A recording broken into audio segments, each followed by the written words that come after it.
I'm really glad to be here. Thanks to the worship team leading us this morning and for all those that are volunteering. It's just really great watching a church work well. And I love that song, Good to Me, Good to Me. You are good to me, good to me. And some of you possibly are having a hard time singing that song today. And you're going, you are good to some. You are good to some, but not necessarily to me. Well, I want to talk about God's kindness today. This is really all I ever want to talk about is God's kindness. And I want to tell that to you by telling you two stories of suffering. So that may not sound like the most interesting way to talk about kindness, and maybe you're wishing you were at the Westerner today or something. But I want to tell you two stories about kindness, about suffering, because I think suffering is a common language that we all have. My neighbors deal with suffering, my atheist and my Buddhist and my Muslim neighbors. They struggle with suffering in their lives. I was in a hospital this week with a good friend of mine. Just found out he had cancer.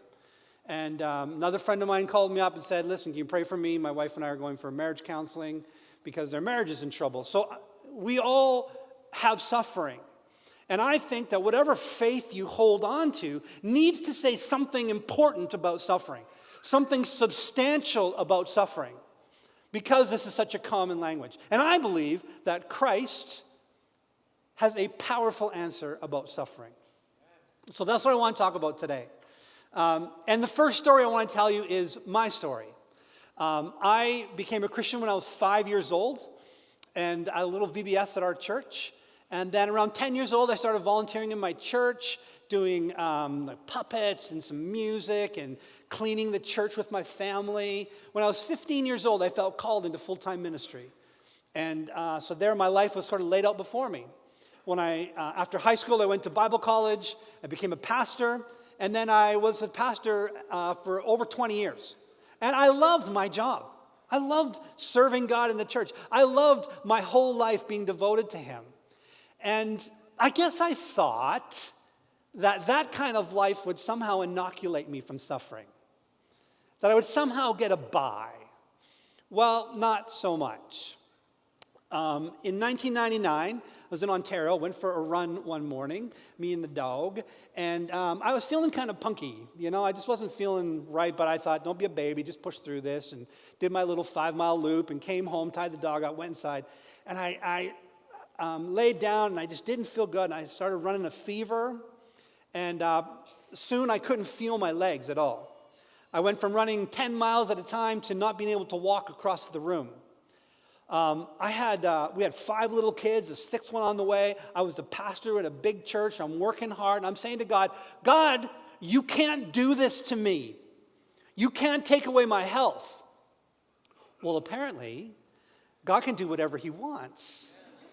And, we have this funny way of dealing with God, this kind of transactional relation with Him, right? Like, I do stuff for you, you do stuff for me. I pay my dues, you give me protection. Or something like this, right? We kind of feel like God owes us something. And it's an odd way to think. In 2011, my health took a big downturn. I had been struggling with gout because of my kidney disease. That's what I got. Sorry, I got a post-strep kidney disease, IgA nephropathy. Lost about 40% of my kidney at that first moment there. And they said, you got a timeline here before you lose it. You'll have to lose your kidney. So I struggled with some things. I also struggled with depression and stress and anxiety disorder in those years. And then in 2011, because of the medications I was taking for the gout, I got diverticulitis. So I went to the hospital, and while I was there, I got C. diff. And then they found out that I had severe sleep apnea.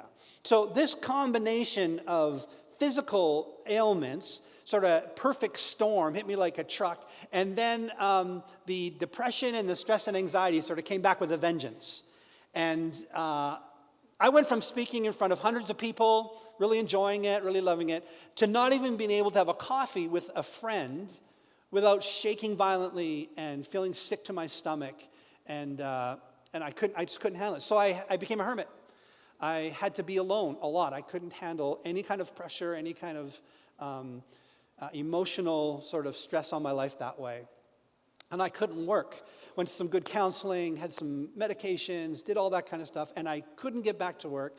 And I'm praying to God. I'm saying, God, you got to heal me. I went to the elders. They anointed me with oil and prayed for me, just like the scripture says. Friends and family were praying for me. Old godly women were praying for me. And brother, that stuff's supposed to work. But it seemed like my prayers weren't getting through, like no one was minding the store. And I lost my job. How can you lose your job? I'm serving you, God. How can you take this away from me? We had to fight insurance. They said, you're not sick. They wouldn't pay us. We had to fight them for 2 years. It was just a difficult, dark, dark time. I felt like God had abandoned me. It was hard to sing, God, you're good to me. God, you're good to me. God, you're good to me. Some of you know exactly what I'm talking about. Some of you are there right now. And you feel like God's abandoned you. You feel like it was a bait and switch there or something. I got really angry. I got really hurt. And what am I going to do?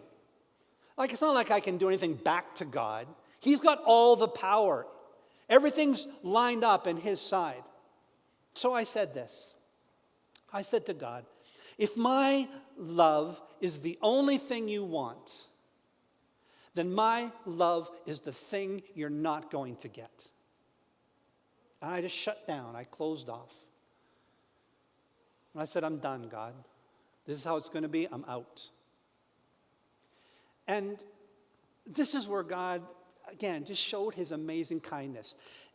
What he should have done was this, and been done with me, this whiny, complaining child, feeling sorry for myself. But he didn't. He was just kind. He encouraged me through the word. He just stayed with me. He kept Jen and I afloat when I had, not working. And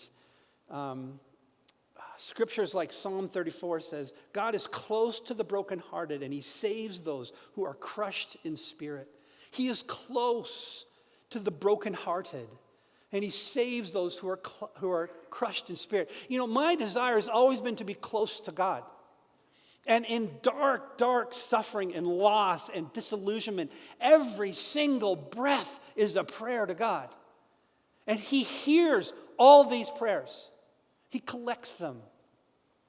One Sunday or Saturday night, came to church, came forward at the front here, and they'd said, if anybody wants prayer to come forward. And so Jen and I came forward, and we were just so broken. We were crying. We could hardly make sense of everything.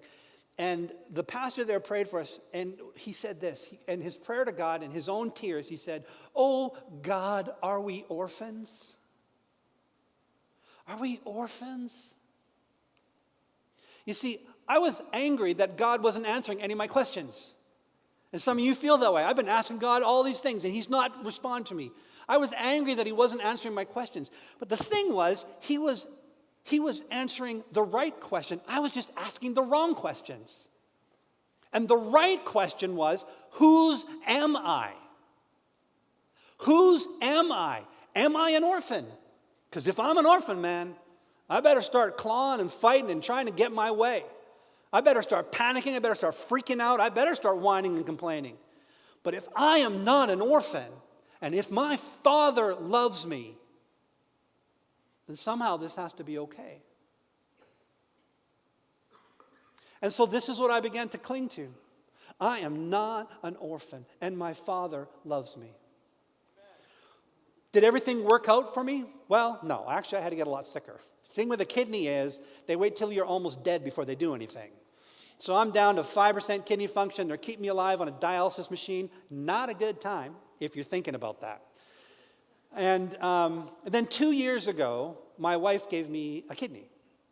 And they plugged that little thing in, and boom, it just starts working. It's a miracle. It's amazing. I've had a portion of my health come back. There's still a lot of limits I face. I still struggle with depression. Some of you do that. I still struggle with stress and anxiety. It's kind of my new norm. And but that's okay. That's okay. Because I'm not an orphan. And my Father loves me. Now this hope and joy that I feel, because really I'm still hoping. I mean, God still holds the cards pretty close to his chest. We're not sure what we're doing tomorrow. Still don't know what I'm good for. And, you'll probably have the same kind of doubts when this gets through. But just trying to seek after God, to try and find my way in this world. But I know that he cares. And this hope and joy that I feel did not come cheaply. It's been underwritten by the Christ who loves me. Your life, your joy, your hope is not just positive thinking. It's not just turn your smile upside down. No, turn your frown upside down. We have this joy because it's underwritten by a great sacrifice. And it's this second story of suffering that I want to tell you about now that describes that. And it takes place in Mark chapter 14. In Mark chapter 14, it says this. Now the Passover and the Feast of Unleavened Bread were only 2 days away. And the chief priests and the teachers of the law were looking for some sly way to arrest Jesus and kill him. But not during the feast, they said, or the people may riot. While he was in Bethany, reclining at the table in the home of a man known as Simon the leper, a woman came with an alabaster jar of very expensive perfume made of pure nard. She broke the jar and poured the perfume on his head. Some of those present were saying indignantly to one another, "Why this waste of perfume? It could have been sold for more than a year's wages and the money given to the poor." And they rebuked her harshly. "Leave her alone," said Jesus. "Why are you bothering her? She's done a beautiful thing to me. The poor you will always have with you, and you can help them any time you want. But you will not always have me. She did what she could. She poured perfume on my body beforehand to prepare for my burial. Truly, I tell you, wherever the gospel is preached throughout the world, what she has done will also be told in memory of her." Then Judas Iscariot, one of the 12, went to the chief priests to betray Jesus to them.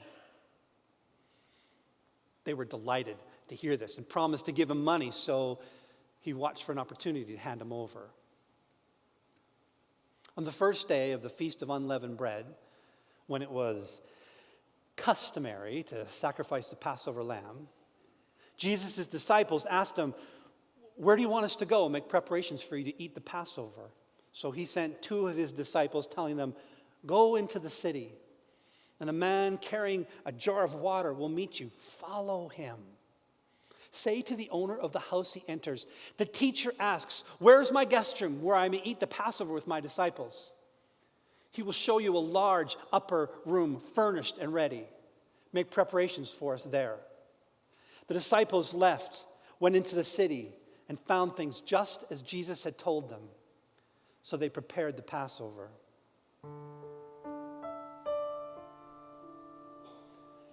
When evening came, Jesus arrived with the 12.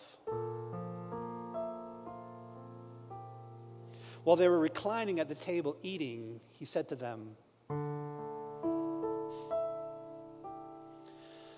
"One of you will betray me. One who's eating with me. The Son of Man will go just as it is written about him. But woe to that man who betrays the Son of Man. It would be better for him if he had not been born." After supper, Jesus took bread, gave thanks, and broke it, and gave it to his disciples, saying, "Take it. This is my body." Then he took the cup, gave thanks, and offered it to them, and they all drank from it. "This is my blood of the covenant, which is poured out for many," he said. "Truly, I tell you, I will not drink again of the fruit of the vine until that day when I drink it anew in the kingdom of God." When they had sung a hymn, they went out to the Mount of Olives.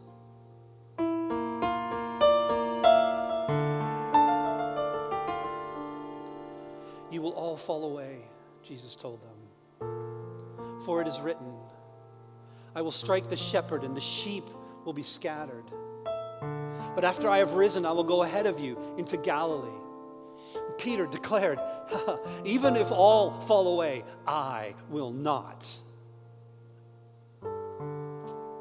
"Truly, I tell you," Jesus answered, "today Yes, tonight, before the rooster crows twice, you yourself will disown me 3 times. But Peter insisted emphatically, even if I have to die with you, I will never disown you. And all the others said the same. They came to a place called Gethsemane. Jesus said to his disciples, just sit here while I pray. He took Peter, James, and John along with him, and he began to be deeply distressed and troubled. My soul is overwhelmed with sorrow to the point of death. Stay here and keep watch. Going a little farther, he fell to the ground and prayed that if possible, the hour might pass from him. Abba, Father, take this cup from me.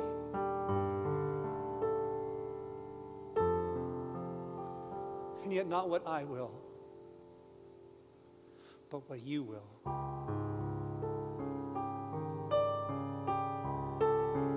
Then he returned to his disciples and found them sleeping. Simon, he said to Peter, are you asleep? Could you not keep watch for 1 hour?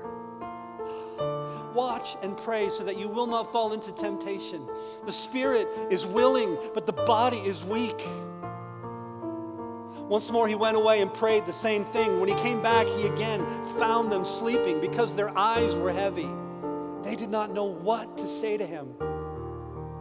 Returning the 3rd time, he said to them, are you still sleeping and resting? Enough. The hour has come. Look, the Son of Man is betrayed to the hands of sinners. Rise, let us go. Here comes my betrayer. Just as he was speaking, Judas, one of the 12, appeared. With him was a crowd armed with swords and clubs, sent from the elders, the chief priests, and the teachers of the law. Now the betrayer had arranged a signal with them. The man I kiss is the one. Arrest him and lead him away under guard. Going at once to Jesus, Judas said, Rabbi, and kissed him. Immediately, the man seized Jesus and arrested him. Then one of those standing near drew his sword and struck the servant of the high priest. Am I leading a rebellion, said Jesus, that you come out with swords and clubs to capture me? Every day I was with you, teaching in the temple courts, and you did not arrest me. But the scriptures must be fulfilled. Then everyone deserted him and fled. A young man wearing nothing but a linen garment was following Jesus. When they seized him, he fled naked, leaving his garment behind. They took Jesus to the high priest, and all the chief priests and teachers of the law came together. Peter followed him right into the courtyard of the high priest. There he sat with the guards and warmed himself at the fire. Now the chief priests and the teachers of the law were looking for some evidence against Jesus so that they could put him to death. But they could not find any. Many testified falsely against him, but their statements did not agree. Then some stood up and gave this false testimony against him. We heard him say, I will destroy this man-made temple, and in 3 days will build another not made by man. Yet even then their statements did not agree. Then the high priest stood up before them and said to Jesus, what is this testimony these men are bringing against you? But Jesus remained silent and gave no answer. Again, the high priest asked him, are you the Christ, the Son of the Blessed One?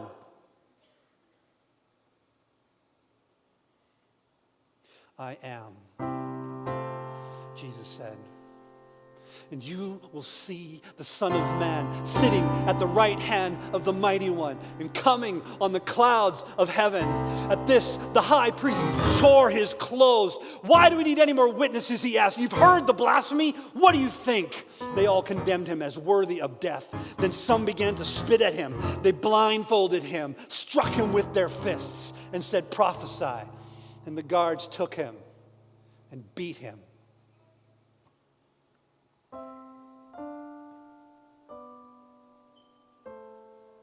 While Peter was below in the courtyard,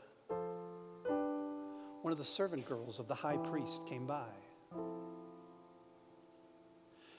When she saw Peter warm himself, she looked closely at him. You also are with that Nazarene Jesus, she replied. But he denied it. I don't know or understand what you're talking about, he said, and went out into the entryway.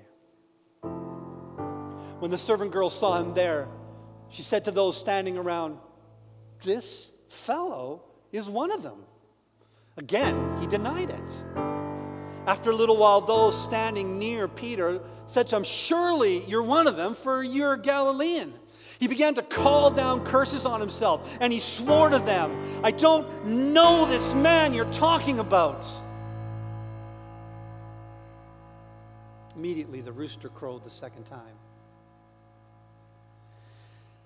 Then Peter remembered the word Jesus had spoken to him. Before the rooster crows twice, you will disown me 3 times. And he broke down and wept. Very early in the morning, the chief priests with the elders, the teachers of the law, and the whole Sanhedrin reached a decision. They bound Jesus, led him away, and handed him over to Pilate. Are you the king of the Jews? Asked Pilate.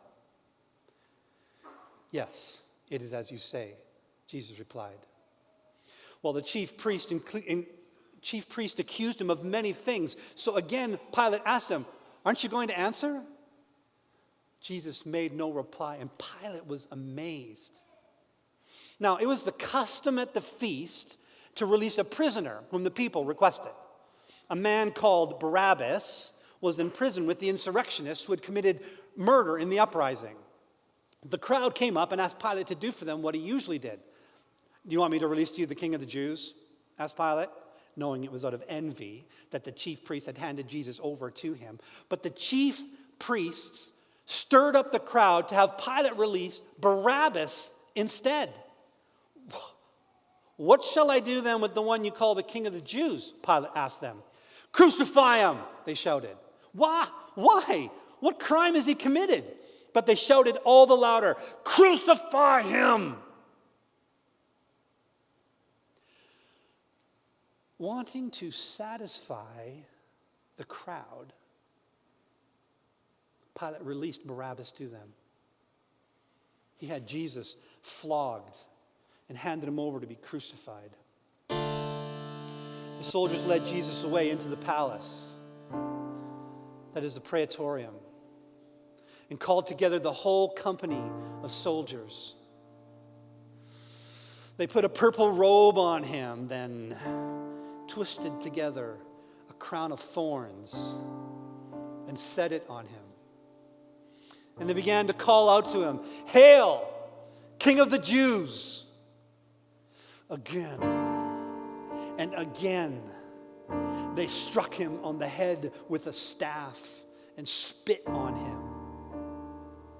Falling on their knees, they paid homage to him. And when they had mocked him, they took off the purple robe, put his own clothes on him, and led him out to crucify him.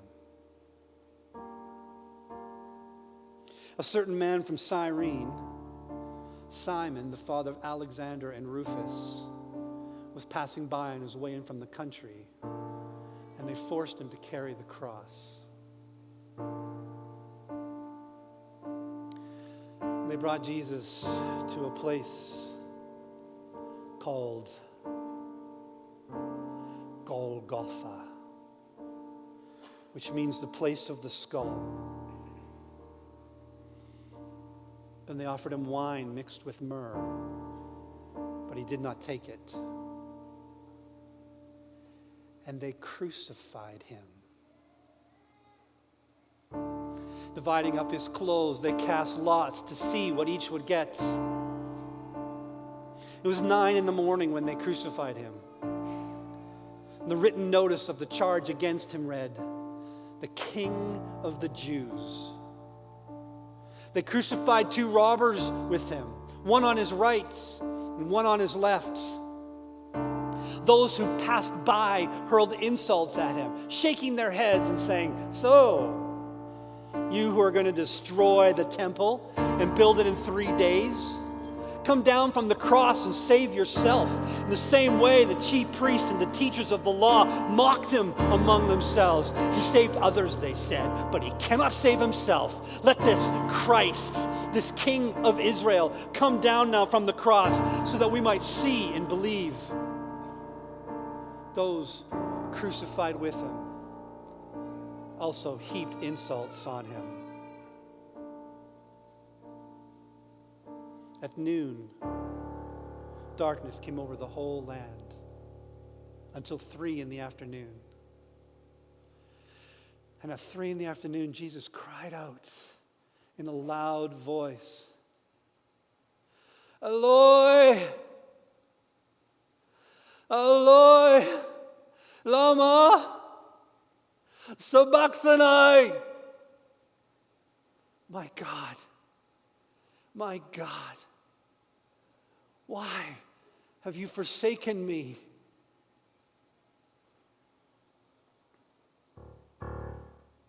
When some of those standing near heard this, they said, "Listen, he's calling for Elijah." One person ran and filled a sponge with wine vinegar. He put it on a stick and offered it to Jesus to drink. "Now, leave him alone. Let's see if Elijah comes to take him down," he said.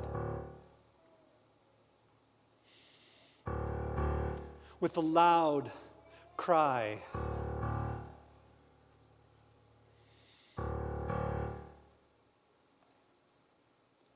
Jesus breathed his last.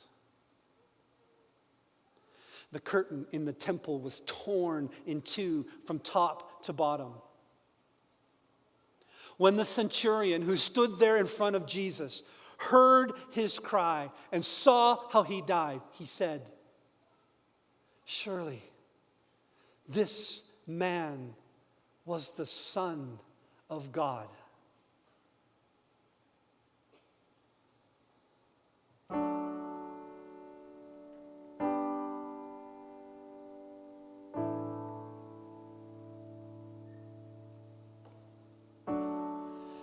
I'm forgiven. You were forsaken.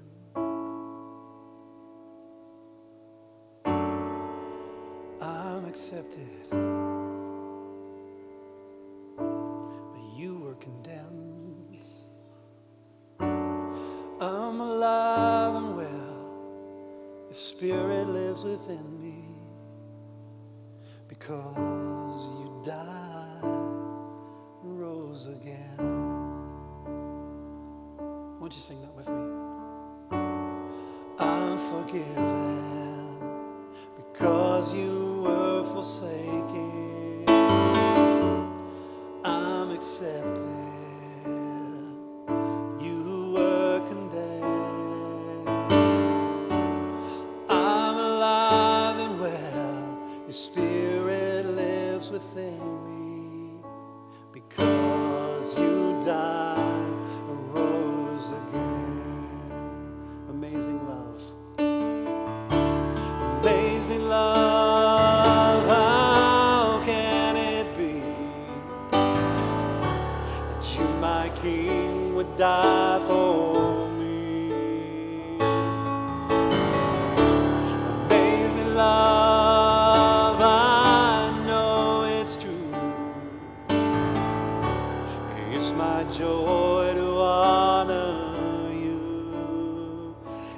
all I do, I honor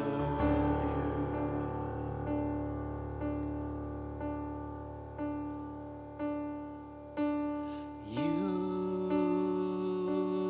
are my King. You are my King. You are my King. You are my King. Amazing love. Amazing love, how can it be? How can it be? You, my King, would die for me. Amazing love, I know it's true. It's my joy to honor you. In all I do, I honor you.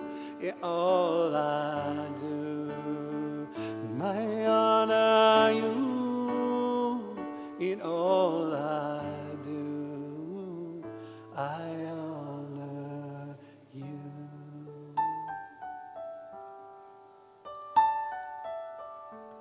This is the hope we have, friends. This is the hope you have in your suffering. One who knows, one who understands, one who goes by the name Emmanuel, which means God is with us. God is with us in trouble. He will never leave you, never forsake you. When you cry, He cries. When you bleed, He bleeds. This is also the Christ who has paved the way for an unbelievably preferred future, where there will be no more sorrow, no more death, no more crying. He will make all things new. The old order of things will pass away. Hebrews says, therefore, since we have such a great high priest who has ascended into heaven, let us hold firmly to the faith we profess. For we do not have a high priest who is unable to empathize with our weaknesses, but we have one who has been tempted in every way just as we are, yet He was without sin. Let us then approach God's throne of grace with confidence, that we might receive mercy and find grace to help us in our time of need. Oh Lord Jesus, we stand here today on the back of your great suffering. It's because you suffered that we are healed, that we have hope, that there is no suffering that we experience that can separate us from your love. And this is an answer that I cling to, that I stake everything on. Thank you, oh God, that you are faithful to us. And Lord, I know there are people in the room here today who their suffering is palpable. They can feel it right now. They know exactly what I'm talking about. They are staring at it, and you are staring at it with them. Oh Lord, by the power of your Holy Spirit, may you break into their situation even now, reminding them that they are not alone. They are not orphans. They are not forgotten. And you have their lives in your hands. Amen.